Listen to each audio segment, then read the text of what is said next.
This is the Padua Podcast Network. Running a Fever, episode 323. Shattering the yo-yo. Tunnel vision.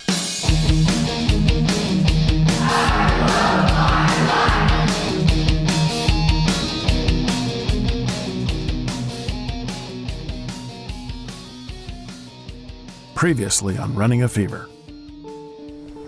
What I did was I put fitness at the top of my priority list, but I didn't think that I would have to exclude everything else. And never do you exclude everything in your life. That's what being obsessed is. Spend your free time looking at bicycles and running gear and shoes and stuff like that. That's obsessive. Been through it plenty of times. You can't look at it like that. It's not a tunnel.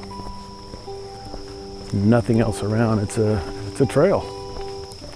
It's a road that you control where it's going, and you can see other things, unexpected things like a deer walking up to you on the side of the road.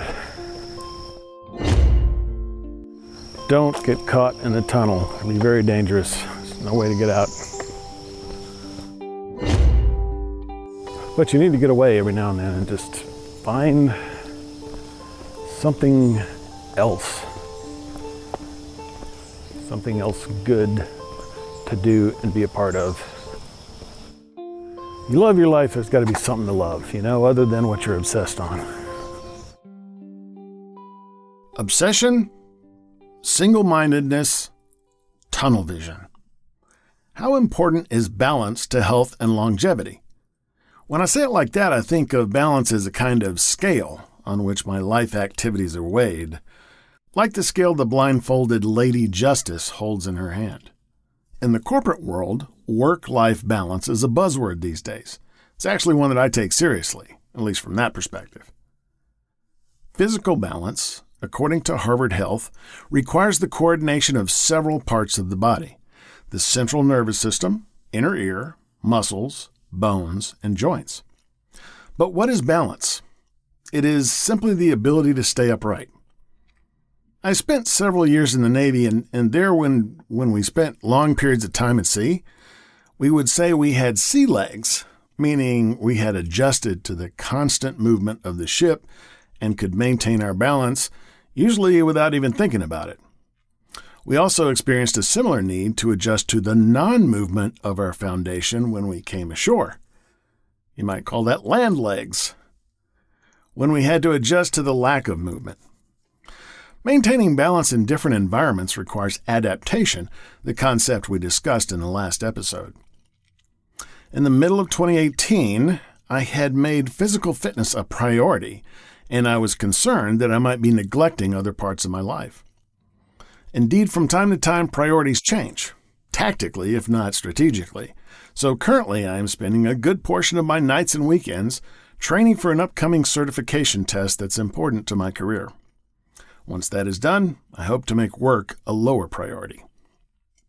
Priorities are important, but just because something is my top priority, I don't necessarily need to make it the overwhelming consumer of my time and other resources.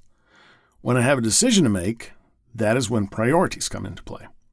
Priorities make decisions easier when I can associate the different options with things I've already prioritized. What happens when I go against my priorities? When my actions betray my intentions? It's a problem. The ideal state is one of integrity. Integrity can be defined as wholeness, completeness, adherence to a code. That code, in this case, is my list of priorities. If I have perfect integrity, my actions align perfectly with my priorities.